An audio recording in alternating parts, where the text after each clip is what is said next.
The reforestation efforts that we have planned are primarily for the introduction of large-scale food forests planted and maintained by individuals and families that were formerly homeless or indigent or otherwise classified among the most vulnerable members of society.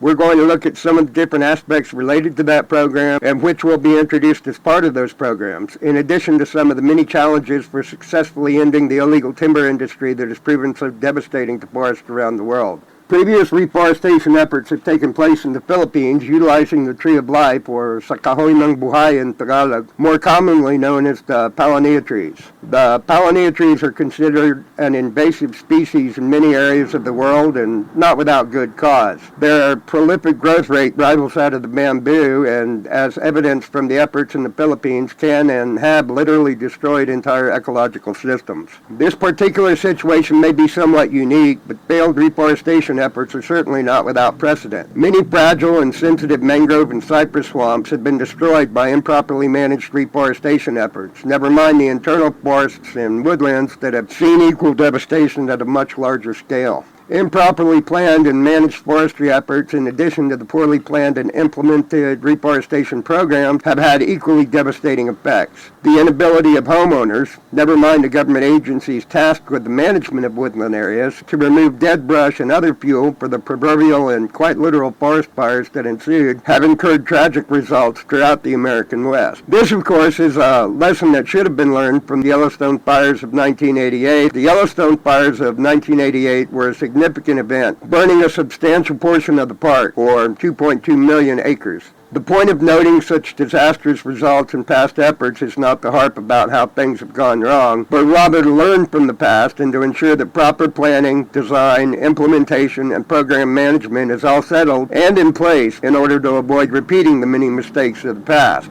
This, as you may have guessed from the mention of the palinea trees, implies that the palinea trees are potentially a vital tool in putting an end to the illegal timber and lumber industries. But how? First, we're going to examine the known aspects of the palinea trees, starting with the leaves. Studies have shown that palinea leaves contain a moderate amount of protein, ranging from 15 to 25% of dry matter. This falls within the range of other forages commonly used in livestock feed, such as alfalfa and clover, certainly viable for livestock supplement. Palinea leaves are reported to contain essential minerals like calcium, phosphorus, zinc, and potassium. These minerals are also crucial for various bodily functions in animals and can contribute to overall health of livestock. Due to their protein and mineral content, palinea leaves also hold promise as a supplementary feed ingredient. They could potentially be used to stretch existing feed resources or provide additional nutrients to livestock, either free of charge in some cases or at a reduced cost in others. Like the Moringa oleifera, known locally as the malunggay tree,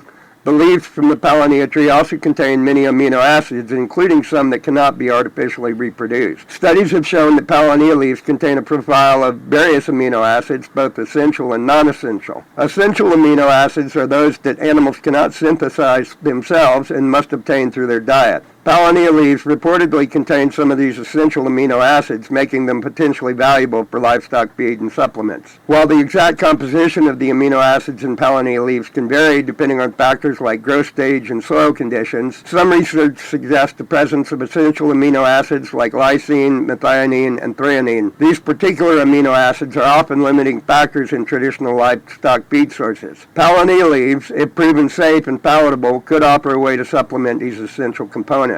However, more research is necessary to address palatability, safety, and impact on animal performance before widespread adoption. The leaves can also be harvested as a cash crop and potentially across varied retail markets, allowing them to be part of the solution for ending the illegal trade and lumber industries. Palinea wood, or the timber, is known for being relatively flexible when freshly cut. This flexibility is due to its high moisture content and low density compared to hardwoods. It can be bent or shaped to a certain degree before drying. However, it's important to note that excessive bending can cause permanent damage or cracks. Once dried, palinea wood stiffens considerably and also becomes brittle and less forgiving of bending compared to when it is in its fresh state. While it may not be viable for exterior home construction or even use as a supporting structure, it does compete with the cocoa lumber or coconut wood in terms of disposable construction use and many other aspects of home construction.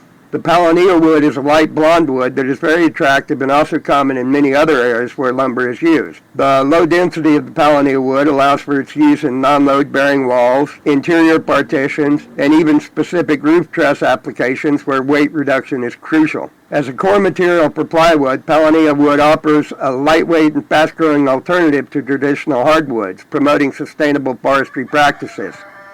The straight grain and even texture of palinea create aesthetically pleasing and lightweight wall paneling solutions as well. The lumber from the palinea trees also has many uses for arts and crafts. The flexible nature of the palinea wood allows for intricate carvings and shaping, making it suitable for furniture frames, doors, decorative elements, and the tonal qualities of palinea combined with its lightweight nature make it a good choice for the bodies of certain electric guitars and ukuleles and other musical instruments. Due to its ease of working with hand and power tools, palinea wood is also popular for creating lightweight projects like art frames, lightweight shelving, shadow boxes, and other decorative items in the forms of arts and crafts and knickknacks often associated with the woodworking communities. The palinea wood also has many uses within the transportation and industrial field. The strength-to-weight ratio and water resistance make it a popular choice for constructing surfboards and stand-up paddleboards, and also for interior decorations inside of boats and other vehicles where weight is a determining factor. While not suitable for structural components, palinea can be used for non-structural elements in boat building and home construction due to its lightweight properties. The fast growth and lightweight nature of palinea make it a potentially sustainable source for sustainable packaging materials as well. There is also, of course, the issue of exceptionally valuable veneer logs. Palinea trees reach maturity quickly, allowing for a faster production cycle of veneer logs compared to slower growing hardwoods like mahogany and teak. The grain and perfect texture of properly managed trees makes palinea ideal for producing high-quality, even flawless and consistent veneer sheets. Palinea veneer logs can range in value from a few $100s to several $1,000s per cubic meter, depending on the factors as we have noted. Remember, they are an invasive species in some locations due to their prolific growth rate.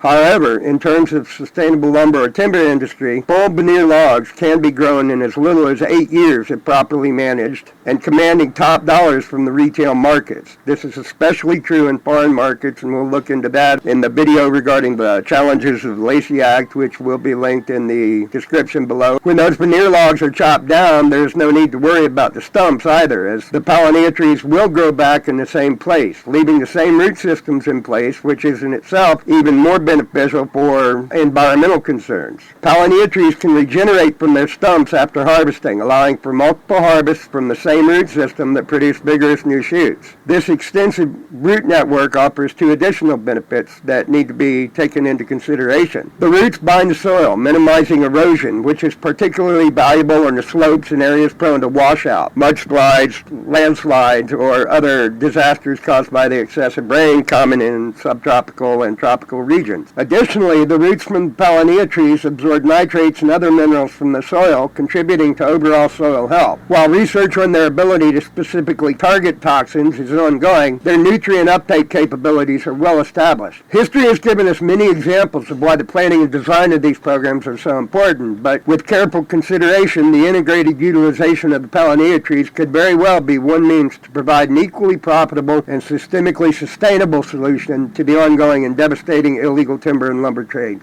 There are, as noted, also some concerns with the Lacey Act and the Philippine laws which are based on the Lacey Act, but those considerations will be duly noted in their own video, and that will be linked in the description below. So again, if you want to know anything more, or if you have any questions or comments, we'd love to hear from you. Thank you. Bye. Please like, share, subscribe, and comment below.